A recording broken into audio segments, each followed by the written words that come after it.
안녕하십니까, 하경민입니다. 성공투자 오후 증시 오늘은 특별 기획으로 준비를 했습니다. 개인 투자자 1,000만 명 시대, 올해도 개인 투자자 여러분들은 우리 주식시장에 꾸준히 관심을 가지시면서 연초 기준으로 한다면 양대 시장 합쳐서 모두 24조 6천억 원가량을 순매수를 했습니다. 하지만 안타까운 점은 연초를 기준으로 해서 지금 코스피, 코스닥 양대 시장이 연저점 수준을 크게 벗어나지 못하고 있다라는 점이겠죠. 거기에다가 개인 투자자 여러분들이 크게 순매수를 한 삼성전자라든지 네이버, 카카오도 지금 주가의 수준이 그다지 좋지는 않습니다. 오늘은 개인 투자자 여러분들이 관심을 가지고 있는 종목에 대해서 저희가 심층적으로 분석을 하는 시간 특별 기획으로 준비를 했습니다. 먼저 신동호 앵커 그리고 이담규 캐스터가 개인 투자자 여러분들은 어떤 종목을 많이 담으셨는지 전해드립니다. 네, 지난 2020년 동학개미 운동 이후 국내 주식 투자자 수 참 많이 늘었습니다. 이담규 캐스터, 아무래도 이 개인들의 성과 참 궁금한데요. 평균 수익률 어떻게 됩니까? 네, 평균 수익률을 알아봤습니다. 동학개미 운동이 일어난 후에 우리나라 국민 4명 중 1명 이상이 주식 투자에 나섰다는 통계가 있는데요. 네. 말 그대로 주식 투자 열풍이 일었다는 겁니다. 네, 동학개미 운동 이후에 개인 평균 수익률을 알려드리겠습니다. 투자 금액별로 분류를 했는데요. 이번 달 한국경제신문의 기사를 참조했습니다. 네. 기준은 2020년 4월부터 이번 달까지의 수치입니다. 먼저 100만 원에서 5천만 원 미만의 금액을 투자한 투자자들의 평균 수익률은 0.2%였습니다. 1억 원 미만의 투자자들의 수익률도 1%를 넘지 못했는데요. 0.9%였습니다. 예. 그래서 결론적으로 투자 금액이 올라갈수록 수익률이 대폭 불어났습니다. 3억 원에서 10억 원 미만을 투자한 집단의 평균 수익률은 3.3%였는데요. 10억 원에서 30억 원 미만을 투자한 동학개미는 5.7%의 수익률을 기록했습니다. 네. 마지막으로 30억 원 이상을 투자한 투자자들은 가장 높은 수익률을 거뒀습니다. 8.7%의 수익률이었습니다. 네, 그렇군요. 그렇다면 올해 또 개인들이 가장 많이 매수한 종목과 수익률도 궁금한데요. 좀 어떤 종목이 있습니까? 네, 탑5 종목을 꼽아봤습니다. 올해 1월부터 전일까지 국내 개인이 가장 많이 담은 종목을 알려드릴 텐데요. 수익률도 같이 알려드리겠습니다. 먼저 매수 탑5 종목을 보시면 모두 대형주입니다. 예. 네, 1위는 단연 삼성전자인데요. 개인은 올해 약 11조 427억 원가량을 담았습니다. 단연 한국인이 사랑하는 주식이다라고 할 수 있겠습니다. 예. 2위를 보시면 2위와 3위의 플랫폼 대표주가 나란히 이름을 올렸습니다. 네이버와 카카오인데요. 각각 2조 450억 원, 1조 6,530억 원을 담았습니다. 4위는 원전 관련주입니다. 두산에너빌리티인데요. 두산중공업이 올해 사명을 변경한 이름입니다. 예. 그래서 원전 대표주로 분류되는 종목에 매수세가 쏠린 모습을 보실 수 있습니다. 최근에 원전 관련주가 주춤하긴 하지만 개인은 이 종목을 많이 사들인 모습입니다. 네, 5위는 현대차입니다. 예. 네, 완성차 업황의 회복도 기대되고 있는데요. 개인은 올해 현대차를 약 7,300억 원 이상 매수했습니다. 다음은 탑5 종목의 수익률도 알아보도록 하죠. 예. 네, 그래프를 보시면 5개 종목 모두 마이너스 수익률을 기록한 걸 보실 수 있습니다. 삼성전자는 올해 초 7만 9천 원대였는데요. 약 15% 주가가 하락했습니다.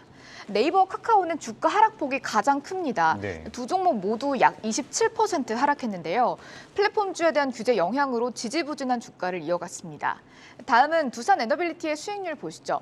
5개 종목 중에서는 가장 적은 낙폭을 기록했습니다. 약 4% 마이너스 됐는데요. 현대차의 주가는 연초 대비 약 12% 하락했습니다. 개인 매수 탑5 종목과 수익률 알아봤습니다. 네, 5종목 모두 좀 수익률이 하락을 했습니다. 이 삼성전자가 개인 매수 1위인데 매수 금액은 좀 얼마나 되나요? 네, 보시면 1위 단연 삼성전자가 한국인이 사랑하는 종목인데요. 동학개미의 사랑은 그대로였습니다. 올해 3월 기준으로 삼성전자 개인 소액주주는 약 546만 6천 명이라는 통계가 나왔는데요. 예. 올해 개인의 삼성전자 매수액 살펴보도록 하겠습니다. 1월부터 5월까지 코스피 시장 전체에서 개인의 매수액은 약 19조 7,369억입니다.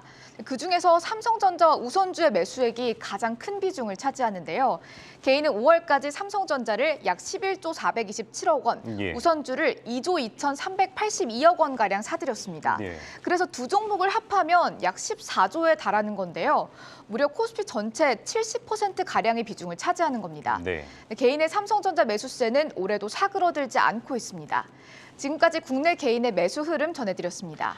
네, 동학개미 운동 이후 이 개인들의 성과, 이 평균 수익률과 순매수 탑5에 대해서 알아봤습니다. 이어서 그 한국경제TV 애청자, 시청자들의 설문 조사됐다고 하는데요. 하경민 앵커와 류용민 캐스터가 전해드립니다.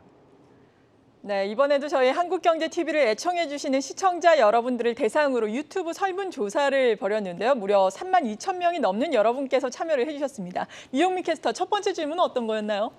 먼저 시청자분들께 대표적인 국민주 삼성전자의 주식을 사랑하는 이유로 어떤 것들을 꼽았는지 살펴봤습니다. 부동의 시가총액 1위 기업답게 안전한 투자처 항목이 1위를 차지했는데요. 34%의 표를 받았습니다. 또 삼성전자 하면 탄탄한 실적도 빼놓을 수 없죠. 실적과 관련한 항목이 32%를 차지했고요. 또 국민주식이라는 이유가 20%, 그리고 현 주가가 매력적이라는 이유가 9%, 기타 항목이 4%를 차지했습니다. 관련해서 시청자 댓글 의견도 함께 살펴봤는데요. 분기 배당 때문에 좋다라는 의견도 있었고요. 또 너무 사랑해도 적들이 표적이 되기 때문에 티를 내면 안 된다, 사랑하지 않는다라며 삼성전자에 대해 조금 애증 섞인 의견도 볼 수 있었습니다. 티를 내면 안 된다. 참 재치 있는 답변도 있었습니다. 애증의 종목이라고 할 수가 있을 것 같은데 그래도 개인 투자자 여러분들이 생각하고 있는 국내 주식 투자 가장 유망한 기업은 또 어떤 곳이 있을까요? 네, 바로 투자자들분들이 생각하는 국내 주식 중 가장 유망한 기업은 결과가 시가총액 순위 그대로 나왔습니다. 네. 다만 이 가운데 압도적인 순위는 삼성전자가 1위를 차지했고요. 과반이 넘는 58%를 차지했습니다. 뒤를 이어서 LG에너지솔루션이 17%, SK하이닉스가 11%, 네이버와 카카오가 각각 8%와 6%를 차지했습니다. 투표에 참여해주신 분 중에 한 분은 삼성전자가 맨날 한물 같다라는 얘기들을 하지만 전 세계적으로도 이만큼 많이 벌고 기술 혁신이 있는 기업은 몇 없다라는 의견도 주셨고요. 유망한 종목이 안 보인다. 5개 기업 모두 좋은 기업이지만 안 오른다라며 아쉬운 목소리도 볼 수 있었습니다. 네, 그러게요. 외국인들의 순매도가 이어지면서 또 외국인들은 바스켓으로 팔기 때문에 삼성전자 팔고 있을 수밖에 없는 이유도 또 한 몫을 하는 것 같아요. 실적도 좋게 나오고 유망한 기업인 것은 틀림없는 것 같은데 좋은 기업이지만 주가가 우리 시장 참 못 오르고 있어요. 이런 가운데 개인 투자자 여러분들 요즘에는 뭐 동학개미, 서학개미도 많잖아요. 어떤 시장을 가장 유망하게 보고 계시던가요? 마지막으로 가장 유망한 주식시장은 어디일지에 대해서도 조사 결과를 살펴보겠는데요. 예상이 되시겠지만 단연 1위는 미국 증시였습니다. 그리고 아시아 증시가 4%, 한국 증시는 31%로 2위로 뒤를 이었고요. 당분간 관망한다라는 의견이 21%를 차지했습니다. 그리고 마지막으로 가장 낮은 수치로 1%로 유럽 증시가 집계됐는데요. 투표 댓글에서는 한국 주식시장, 욕은 하긴 하지만 지금 상황에서는 한국 증시가 그나마 제일 나은 것 같다라는 의견도 있었고요. 유럽만 빼면 괜찮다. 베트남과 인도 시장도 기대가 된다라는 의견도 볼 수 있었습니다. 네, 이렇게 류용민 캐스터와 함께 개인 투자자 여러분들의 설문조사 결과를 또 지켜봤습니다. 자, 그렇다면은 개인 투자자 여러분들이 지금 가장 크게 순매수를 하고 있는 종목이 단연 삼성전자, 올해 들어서만 11조 원 넘게 순매수를 하셨잖아요. 네. 거기에다가 네이버, 카카오도 만만치 않은 금액으로 또 순매수를 하고 계신데 이 삼성전자와 네이버, 카카오, 그러니까 플랫폼 관련주들에 대해서 저희가 보다 심도 깊게 도움 말씀을 드리겠습니다. 이번에는 앵커 리포트로 준비를 했는데요. 먼저 삼성전자 이 반도체에 대해서 알아보겠습니다. 반도체 아무래도 우리나라는 메모리 쪽에 더 기울어 있기 때문에 D램과 낸드 가격 먼저 살펴봐야 되겠죠? 예, 맞습니다. 일단 이 최근 중국 내 주요 도시의 봉쇄 장기화 등 이 다양한 대외 변수 속에 반도체, 이 메모리 반도체 가격에 대한 전망 크게 엇갈리고 있습니다. 이 공급난 자체는 가격 상승의 요인이 맞지만요, 이 우크라이나 사태 장기화라든지 인플레이션 영향 때문에 이런 글로벌 경기 불확실성으로 이 IT 기기 수요가 줄어들면 그 효과를 상쇄할 수 있다는 지적도 나오고 있습니다. 이 여러 전문가들 같은 경우에 이 메모리 반도체 가격이 선방하는 흐름을 보일 것이라고 전망을 했는데요.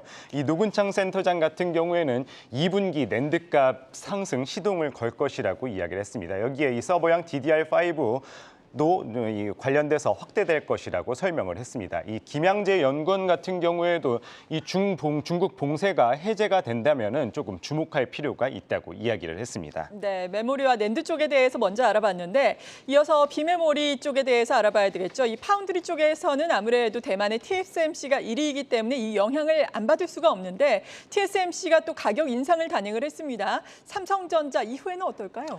예, 업계 1위죠. 대만 TSMC가 최근에 이제 가격 인상한다는 소식을 발표를 했습니다. 이어서 이제 삼성전자도 최대 20% 가격 인상 계획을 검토할 것이라는 보도가 나왔는데요. 이 사실 파운드리 업계 같은 경우에는 지난해 하반기에도 이 두 자릿수 가격 인상 때 줄인상을 했습니다. 1년도 지나지 않아서 가격 인상 카드를 다시 꺼내든 건데요. 이 아무래도 이 원자재 가격 상승세가 가장 큰 원인이라고 할 수 있을 것 같습니다. 이 삼성전자는 지난해와 올해 실적 발표에서 이 파운드리 사업과 관련을 해서 이 공급 가격 현실화라는 단어를 계속 사용을 하면서 이제 이게 여기에 이제 부합하는 가격 전략을 유지할 것이라고 이야기를 했는데요. 네. 이 대다수의 전문가들도 이 시장 점유율을 이 절반가량 차지하고 있는 TSMC가 가격 인상을 하는 만큼 삼성전자뿐만이 아니라 뒤에 후발 업체들도 가격 인상은 이 불가피할 것이라고 이야기를 했는데요. 현재 반도체 제조에 필요한 뭐 화학약품이라든지 가스, 웨이퍼 등 전반적 비용이 이 평균 20%에서 30%가량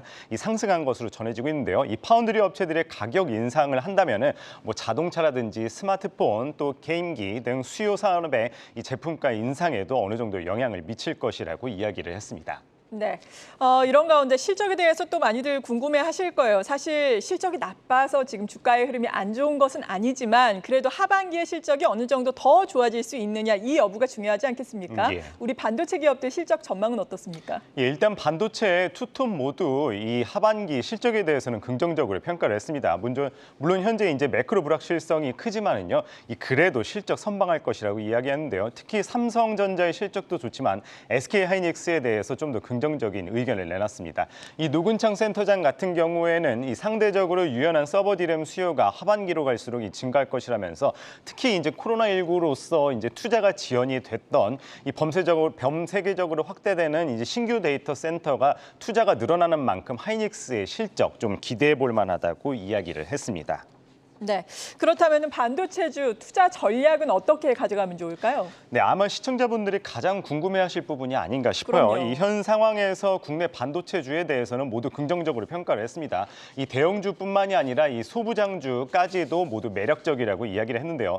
이 노근창 센터장의 경우 이 지금 중국 봉쇄 이슈만 어느 정도 해소가 된다면은 이 가격 반등 충분히 가능한 밸류에이션이라고 설명을 했습니다. 이 남대종 연구원 같은 경우에도 현 주가 매력적이라고 이야기를 했는데요.